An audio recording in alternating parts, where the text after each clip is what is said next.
Hello and welcome to CNG 125 500 Monday morning. Just got back from dropping the kids off. It snowed surprisingly in like a few minutes. Make sure you guys are, if you are driving in this weather or you do have to drive in this weather, make sure you stay safe. Um, let's take a look at what we're doing this week. This week starts our week 6, last week of February. Um, This week we're talking about subnets and VLANs.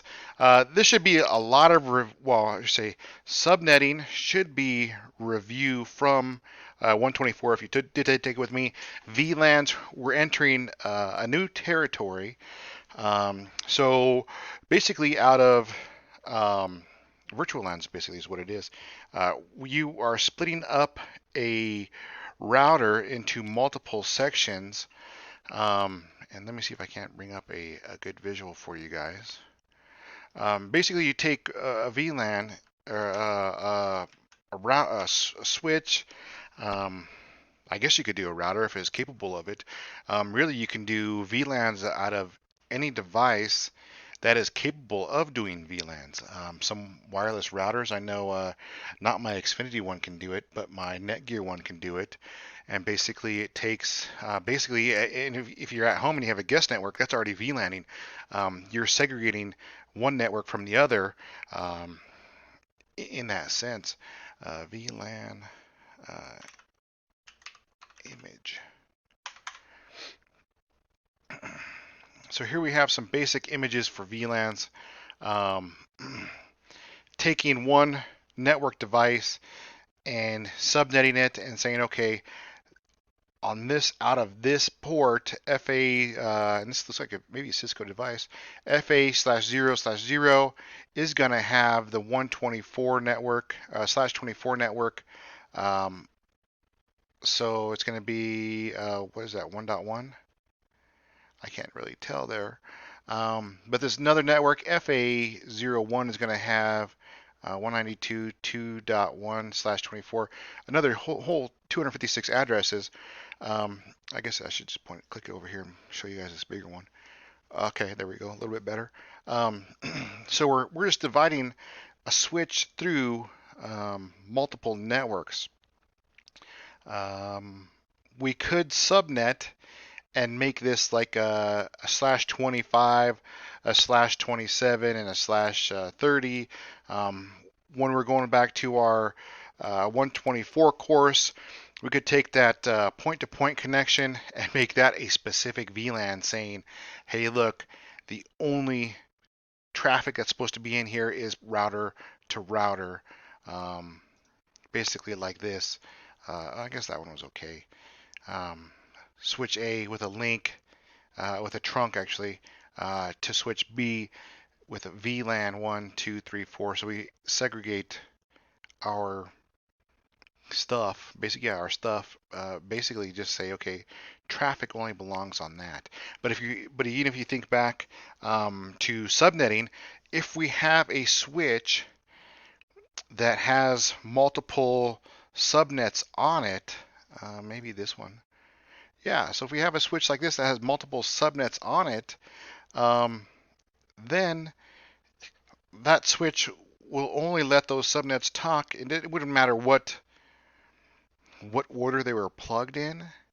Your subnets, I mean, if you had 48 ports on that switch and you had 24 devices on each network, and then you just had them plugged in chaotically, uh, it would still work, but there wouldn't be a lot of if we go back to in like a beginning of the chapter, it wouldn't be a lot of um, good. It wouldn't be good practice for administration. It wouldn't be segregated good. It'd be hard for the next person to figure out. Documenting that would be extremely tough. But if you do something like this, where you're segregating your network out and saying, okay, look, in VLAN 1, we're going to have this, in VLAN 10, and then once again, this is just a numbering system. 10, 20, 30, 40, 50 with the administration on VLAN 2. Um, Great ways to segregate subnets and say, okay, look, we're going to do this within this network. So should be some review this week. VLANs are going to be a new concept, but once again, it's not very abstract on getting this. VLAN is just another way to organize, um, administer a good workable subnet. If we go back to week 5, exam 1 did have some dates on it that were um, last year. I did remove those dates. I will look again. I thought I got rid of all the dates, but there must be dates embedded still further on deep.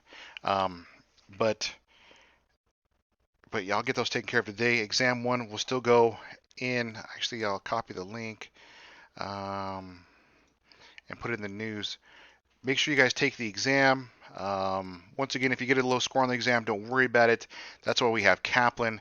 Kaplan will help you prepare for the Net Plus certification. And remember, guys, I really promote certifications. Um, they're a way to get you farther in the industry and help you land that job um, you're looking for. I know when we get out of school, there's always the job we want and the job we end up taking.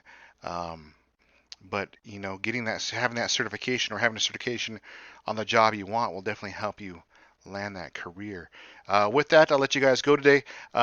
Remember, reach out if you're working on labs and stuff and have an issue. Reach out and Google Hangouts. See if anybody else has an issue. That's a good start right there. If you do have an issue, I will take a look at that lab, run through it, maybe give you some feedback on, hey, look, I think this was wrong. But remember, I'm learning this course template, layout, deployment along with you guys and trying to make it as generic as I can for the next person. So when they're going through this course, if it's me or another person, they have the least amount of problems as they can with this. So definitely reach out and give me feedback. Make sure to do those course feedbacks at the end of the semester, and you guys have a good week.